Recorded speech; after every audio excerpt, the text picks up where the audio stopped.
Welcome to Skytech-Lens. The news hit Ingersoll, Ontario like a cold wind. General Motors was closing its CAMI assembly plant for good. Just a few years earlier, this facility was celebrated as the future of electric vehicle manufacturing in Canada. Over 1,000 skilled workers suddenly faced unemployment. Their hopes for stable, green-collar jobs shattered. The plant had been a symbol of Canada's EV ambitions, retooled with over $1 billion in public and private investment.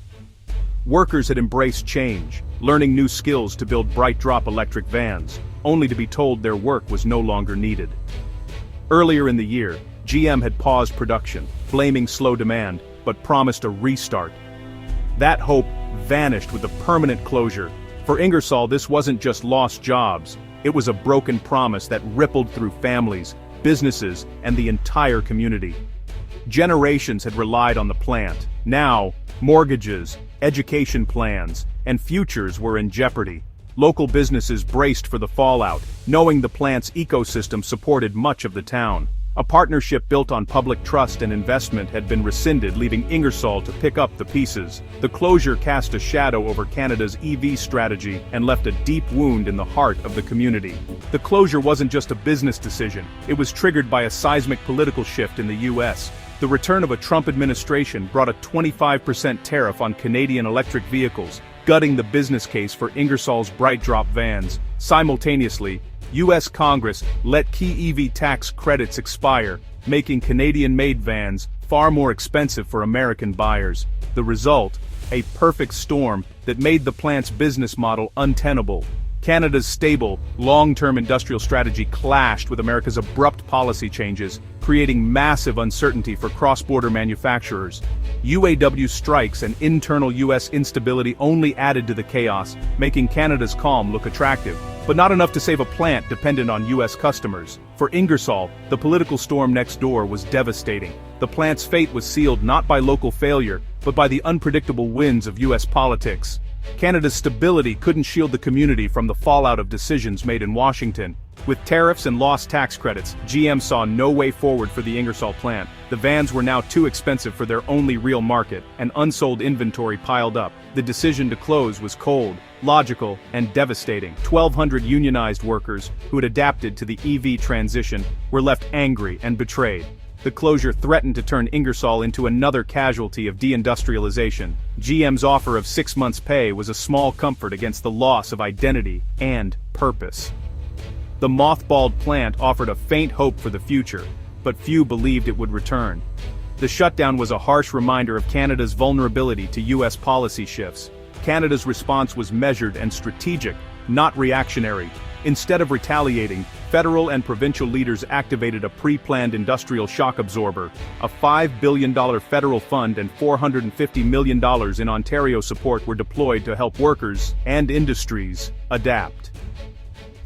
The focus: retraining CAMI workers for new roles in the growing EV battery and tech sectors. Governments and unions formed a rapid response group to seek new mandates for the plant. The approach treated manufacturing as national economic security, aiming to cushion the blow and pivot toward new opportunities. By avoiding a trade war, Canada signaled to global investors that it was a stable, reliable place to do business. The strategy was about resilience, not retaliation.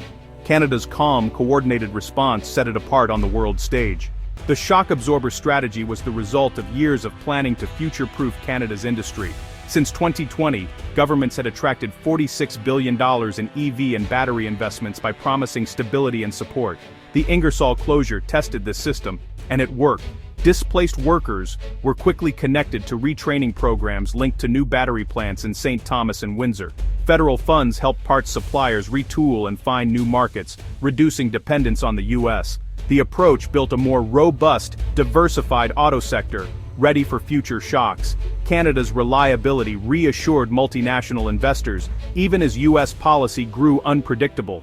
The crisis became a catalyst for strengthening Canada's long-term economic position. Even as Ingersoll's doors closed, a new industrial wave was rising across Ontario and Quebec.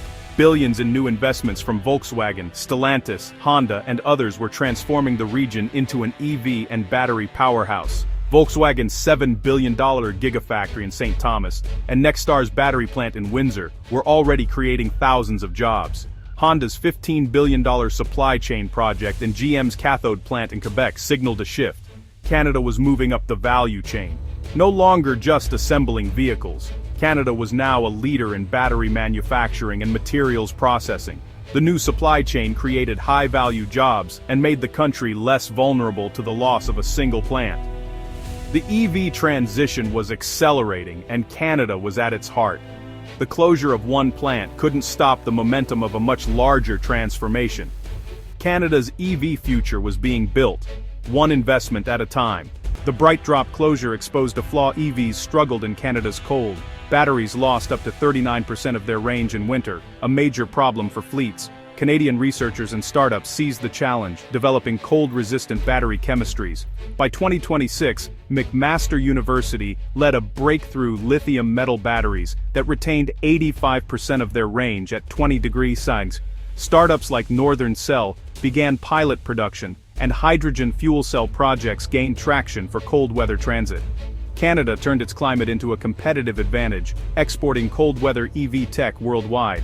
Innovation born from crisis positioned Canada as a global leader in all-weather EV solutions. The Ingersoll shock accelerated Canada's push for a self-reliant EV value chain. The new strategy controlled every step from mining critical minerals to recycling batteries, all within Canada. Investments flowed into domestic refineries and battery plants, especially in Quebec and Ontario. Gigafactories by Volkswagen and Stellantis anchored the ecosystem, using Canadian minerals and labor. Consumer incentives favored vehicles with Canadian-made components, creating a protected home market. Companies like Li-Cycle closed the loop by recycling used batteries, reducing waste and imports. By 2025, Canada was no longer just a branch plant. It was building a globally competitive, integrated EV powerhouse. The country's industrial future was now firmly in its own hands.